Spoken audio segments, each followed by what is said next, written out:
Bonjour, c'est Jules Lavie pour Code Source, le podcast d'actualité du Parisien.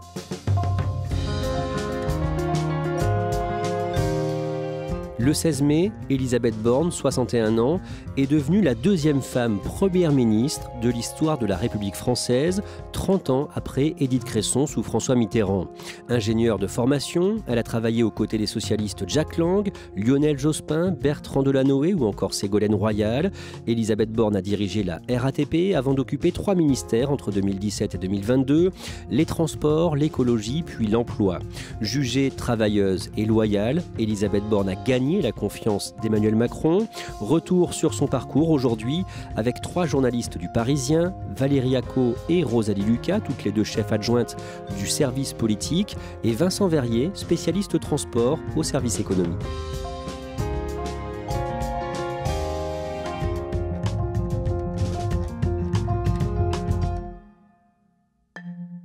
Valérie Acco, le jeudi 19 mai, Élisabeth Borne effectue son premier déplacement en tant que première ministre en banlieue parisienne, aux Mureaux, dans les Yvelines. Elle choisit la ville des Mureaux, qui est une ville plutôt populaire, pour aller à la rencontre de jeunes, surtout de jeunes filles, parce que c'est le message qu'elle veut faire passer, Élisabeth Borne. C'est le message de l'égalité des chances, donc tout est possible. Il faut évidemment travailler, mais il faut de l'engagement, de la volonté. Mais les points de départ, c'est un rêve et avoir confiance en soi. Ça, c'est les autres aussi qui peuvent vous aider à construire cette confiance. En tout cas, je pense qu'il ne faut surtout pas écouter tous ceux qui vous disent « ce métier-là ou cette voie, elle n'est pas faite pour toi ». C'est là-dessus qu'elle veut commencer à imprimer ses premiers pas en tant que Premier ministre. Rosalie Lucas, Valérie Acco, Vincent Verrier, vous avez tous les 3 rencontré à plusieurs reprises Élisabeth Borne avant sa nomination à Matignon. Rosalie, elle est comment, Élisabeth Borne, hors micro ? C'est quelqu'un qui peut avoir, ça se voit pas forcément, mais beaucoup d'humour, mais plutôt un humour pince sans rire. Elle a travaillé avec Lionel Jospin. Lionel Jospin se décrivait comme un austère qui se marre, et c'est un peu ça Élisabeth Borne, c'est-à-dire que sous ses abords un peu techno, elle peut être assez drôle. Vincent Verrier, elle est comment hors micro ? C'est quelqu'un qui peut être très cash. Moi, je l'ai côtoyé quand elle était au ministère du Transport. Et c'est vrai qu'elle n'avait pas la langue dans sa poche pour parler des grands patrons du secteur des transports. Un collaborateur qui a travaillé à la fois avec Ségolène Royal et puis avec Élisabeth Borne me disait que Ségolène Royal, elle est avenante de l'extérieur et plutôt dure à l'intérieur. Élisabeth Borne, c'est l'inverse. C'est-à-dire que de l'extérieur, on perçoit une femme très dure, mais de l'intérieur, lorsque vous discutez avec elle, elle est plutôt avenante et ça peut être détendu. Elle a des passions ? Oui, notamment une dont elle parle assez facilement, c'est la course à pied. Elle court très très régulièrement et elle aime également marcher dans le désert. Valérie Acco, d'un mot, elle a un péché mignon qui ne se voit pas forcément à la télévision. Élisabeth Borne, c'est une ancienne grosse fumeuse et elle a remplacé ça par une vapoteuse goût menthol qu'elle utilise en permanence, qu'elle utilise même des fois à l'Assemblée nationale, ce qui lui a valu quelques remarques. Valérie Acco, Rosalie Lucas, Vincent Verrier, vous allez nous raconter tous les 3 son parcours. Élisabeth Borne a 61 ans, elle a été mariée, divorcée, elle a un fils qui a une petite trentaine d'années. Élisabeth Borne est née le 18 avril 1961 à Paris. Qu'est-ce que l'on sait de sa famille ? Élisabeth Borne, c'est la fille d'une pharmacienne normande et d'un russe juif qui était résistant pendant la guerre, qui est arrivé en France en 1939, qui a été déporté en 1942. Elle en a très peu parlé, Élisabeth Borne. Elle a juste raconté il y a quelques semaines que son père s'était suicidé quand elle avait 11 ans, en 1972. Donc Élisabeth Borne, c'est une pupille de la nation. Et elle fait des études brillantes. Sa mère pharmacienne a peu de revenus et donc Élisabeth Borne va avoir une bourse en tant que pupille de la nation. Et comme elle a un goût prononcé pour les maths et tout ce qui est science, parce qu'elle l'explique plus tard, c'est quelque chose qui la rassure parce que tout, entre guillemets, est prévisible. Contrairement à son histoire où il y a des choses qui ont bouleversé le monde et la vie. Donc elle se lance dans des études scientifiques et elle rentre à Polytechnique, qui est une école d'ingénieurs très très prestigieuse. Et après Polytechnique, elle fait également les ponts et chaussées, qui est également une école d'ingénieurs très prestigieuse. Ingénieure, elle débute sa carrière de fonctionnaire à la fin des années 80 au ministère de l'Équipement, puis devient conseillère de Jack Lang, ministre de l'Éducation en 1992, puis dans le cabinet du socialiste Lionel Jospin, quand il devient Premier ministre de cohabitation de Jacques Chirac en juin 1997. Et alors là, elle fait ses premiers pas effectivement dans les cabinets ministériels. Elle a cette réputation d'être très tendue, assez stressée. Certains qui l'ont côtoyée à cette époque disent qu'à chaque fois qu'elle prenait la parole, on avait l'impression qu'elle jouait sa vie. Donc c'est un petit peu les premières images qui impriment d'Elisabeth Borne dans les cabinets ministériels. Vincent Verrier, de 2002 à 2007, Elisabeth Borne est directrice de la stratégie de la SNCF. Alors, c'est pas n'importe quel poste, hein. Dans des grands groupes comme la SNCF, normalement, cette fonction est dévolue au patron pour réfléchir à ce que sera l'entreprise dans les prochaines années. Ça veut dire quelle ligne il faut développer, est-ce qu'il faut davantage acheter de TGV, comment il faut réorganiser les effectifs. Donc, c'est pas un petit poste qu'elle a occupé entre 2002 et 2007. Après ça, elle va travailler auprès du maire de Paris, Bertrand Delanoë. Elle est directrice de l'urbanisme de la ville de 2008 à 2013. À ce poste, elle côtoie notamment Anne Hidalgo, qui est à ce moment-là première adjointe au maire de Paris. Rosalie Lucas, le 31 janvier 2013, elle est nommée préfète de la région Poitou-Charentes et du département de la Vienne. Une femme dans l'uniforme de préfète de la région Poitou-Charentes, c'est une grande première. Elisabeth Borne est aussi la seule femme en France métropolitaine à occuper cette fonction. J'ai fait une partie de mon parcours dans des cabinets ministériels, j'en ai fait une autre en administration centrale, dans des entreprises publiques. Et par définition, non, un préfet n'est pas proche d'un parti, un préfet est un fonctionnaire de la République. C'est à l'époque la première femme à occuper ce poste. Elle est nommée à l'époque parce qu'il y a le dossier notamment de la ligne à grande vitesse qui doit être géré. Donc comme elle arrive de la SNCF, c'est important pour prendre ce poste. Elle gère pas mal de dossiers également comme la création d'un Center Park dans la Vienne.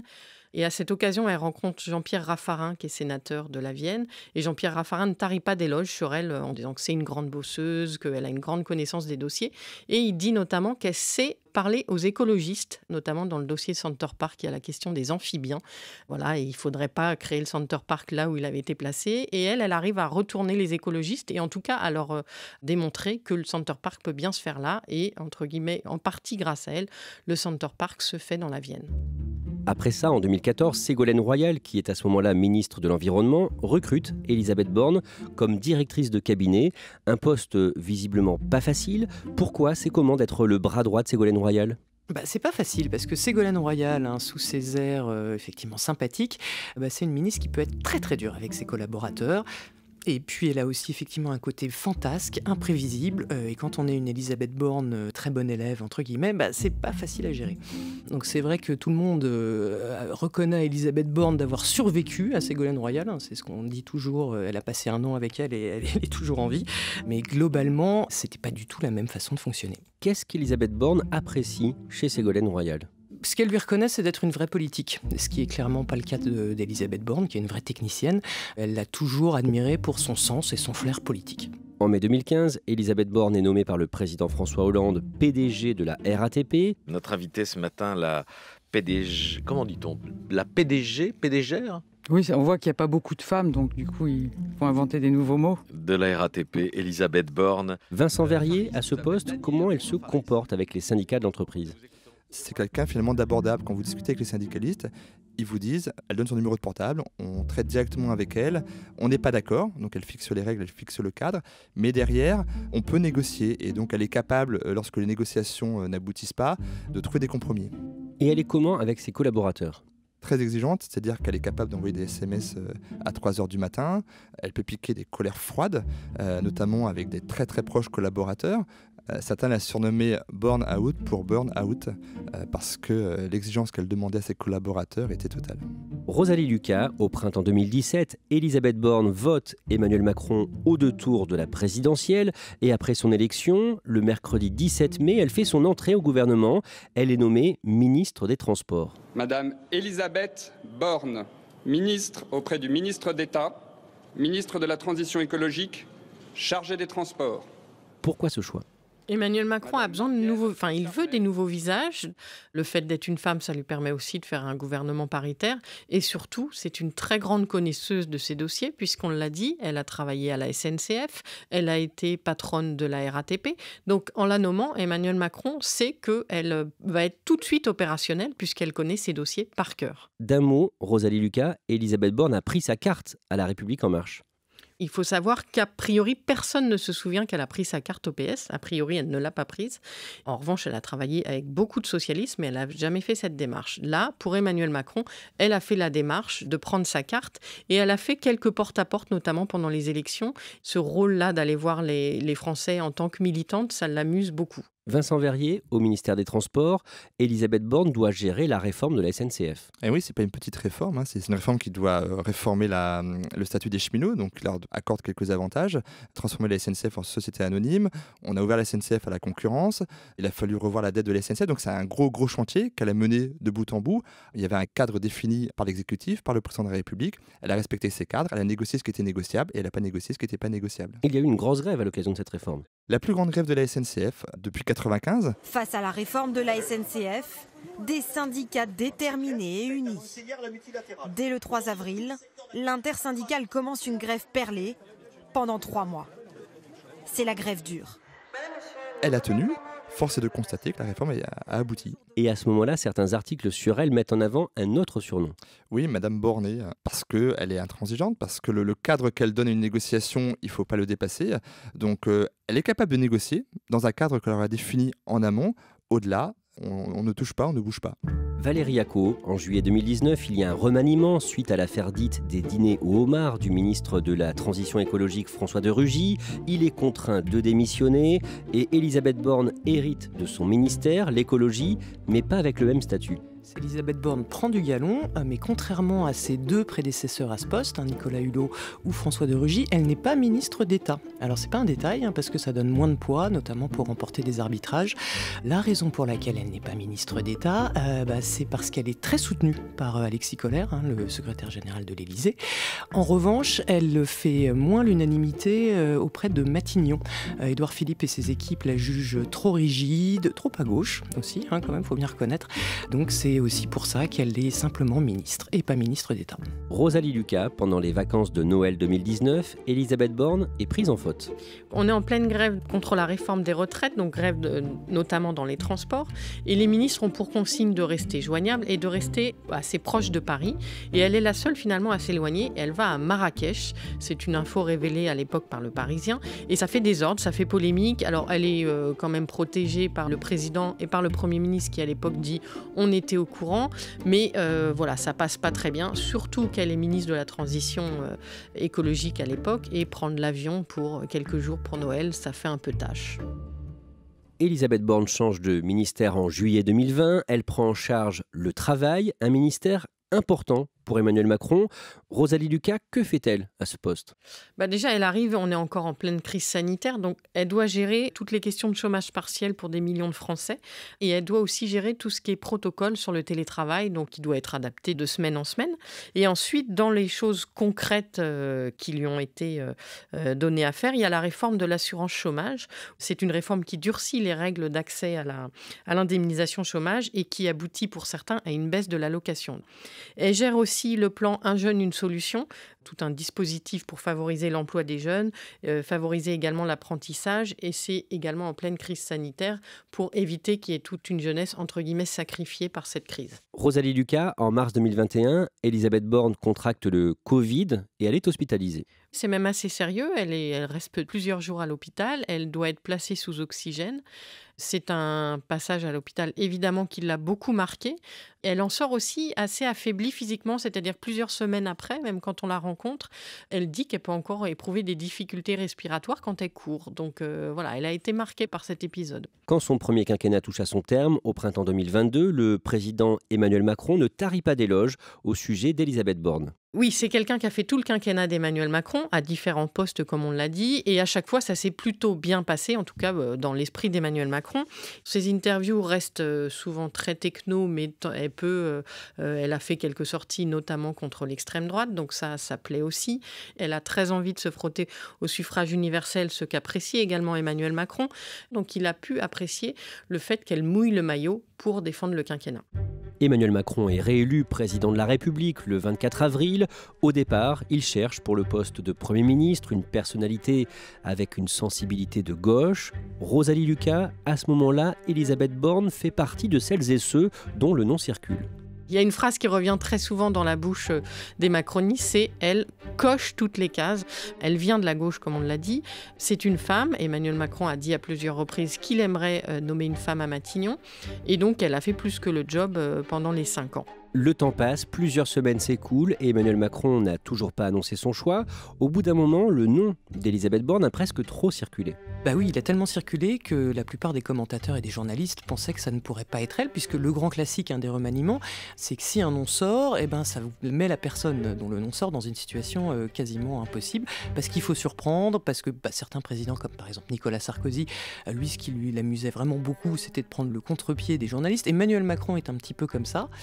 Donc voilà, le fait que son nom circule autant, c'est vraiment plutôt négatif pour elle, d'autant qu'il y a d'autres noms, d'autres personnalités qui circulent également. Il y a eu Valérie Rabault, la socialiste, qui a dit non à Emmanuel Macron, Véronique Bédague, pareil, qui était la numéro 2 de Nexity, qui a dit non à Emmanuel Macron, et puis surtout dans les dernières semaines, Catherine Vautrin, qui est issue des Républicains, qui semble, elle, avoir vraiment les faveurs d'Emmanuel Macron, et donc là, à ce moment-là, tout le monde se dit, c'est terminé pour Elisabeth Borne. Valérie Acco, quand on parle de nommer une femme à Matignon, on pense forcément au précédent d'Édith Cresson sous François Mitterrand en 1991-92, et ça n'a pas été facile pour elle. Non, Édith Cresson, effectivement, première femme première ministre, et dans les années 90, très très compliqué. Alors, je ne sais pas si vous vous rappelez, mais l'émission satirique phare de l'époque, ça s'appelait le Bébête Show, de Stéphane Collaro, et donc il représentait Édith Cresson sous les formes d'une panthère, je cite, une panthère lascive, et son surnom c'était Amabotte. Amabotte, sous-entendu à la botte de François Mitterrand, ce qui en dit quand même long sur la façon dont était perçu le rôle des femmes politiques. Je lis les journaux et je me marre. Hein, vous vous marrez. Toi aussi, Amabotte, tu te marres. Hein, que tu te marres. Allez, fais voir que tu te marres. Ah, oui. Elle-même en parlera, Édith Cresson. Elle a fait une interview récemment pour dénoncer le sexisme qu'il y avait dans la classe politique. Sexisme dont elle a beaucoup souffert. On commentait systématiquement ses tenues. Ça a été très compliqué. Elle est restée tout juste 11 mois à Matignon, Édith Cresson. Finalement, la décision d'Emmanuel Macron est annoncée le 16 mai. Jean Castex sera remplacé à Matignon par la ministre du Travail, Elisabeth Borne. Madame la Première ministre, chère Elisabeth. Elle prend ses fonctions le jour même, Rosalie Lucas, et elle prononce un discours sur le perron de Matignon le soir à 19h40. Dans son discours, en fait, c'est un discours qui reprend exactement les ambitions d'Emmanuel Macron pour le nouveau quinquennat, c'est-à-dire qu'elle évoque le défi climatique et écologique. Alors vous pouvez compter sur moi pour poursuivre dans cette voie face aux nombreux défis qui sont devant nous. Je pense notamment à la situation internationale, mais aussi aux défis climatiques et écologiques sur lesquels il faut agir plus vite et plus fort. Elle parle aussi de dialogue avec les élus, les partenaires sociaux et les associations. C'est tout ce que Emmanuel Macron a appelé la nouvelle méthode. Donc on voit qu'elle va appliquer la feuille de route d'Emmanuel Macron. Et enfin, dans son discours, elle a une pensée pour Édith Cresson, donc la première femme première ministre avant elle. Et je ne peux pas m'empêcher d'avoir une pensée pour la première femme qui a occupé ces fonctions, Édith Cresson. Et peut-être je voudrais dédier cette nomination à toutes les petites filles en leur disant « Allez au bout de vos rêves ». Et rien ne doit freiner le combat pour la place des femmes dans notre société. Elle adopte un discours féministe qu'elle aura sans doute tout au long de son passage à Matignon.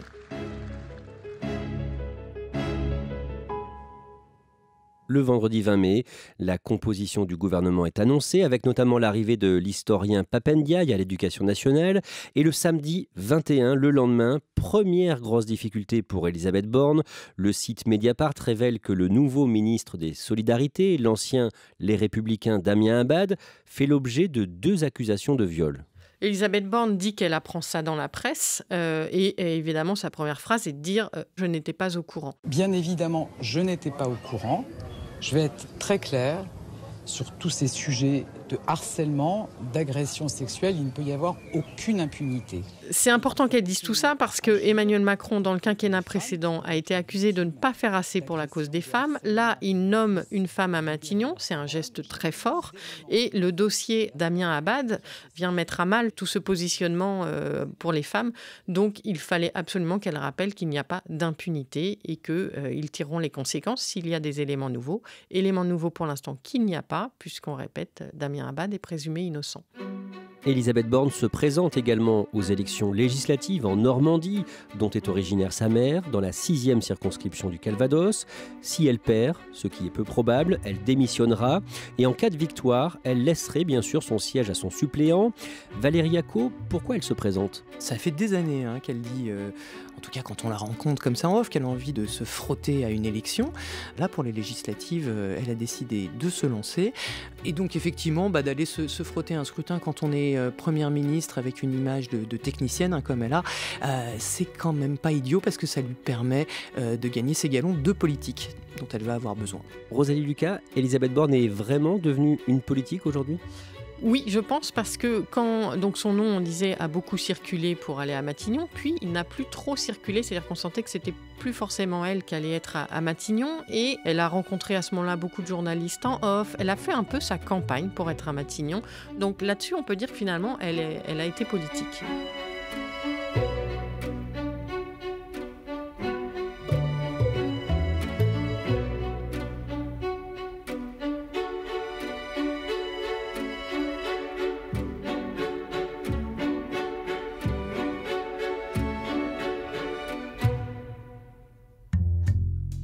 Merci à Valérie Acco, Rosalie Lucas et Vincent Verrier.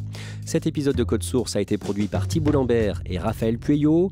Réalisation, Julien Moncouquiol. Code Source est le podcast d'actualité du Parisien. Nous publions un nouvel épisode chaque soir de la semaine. Pour n'en rater aucun, n'oubliez pas de vous abonner sur votre appli audio préférée.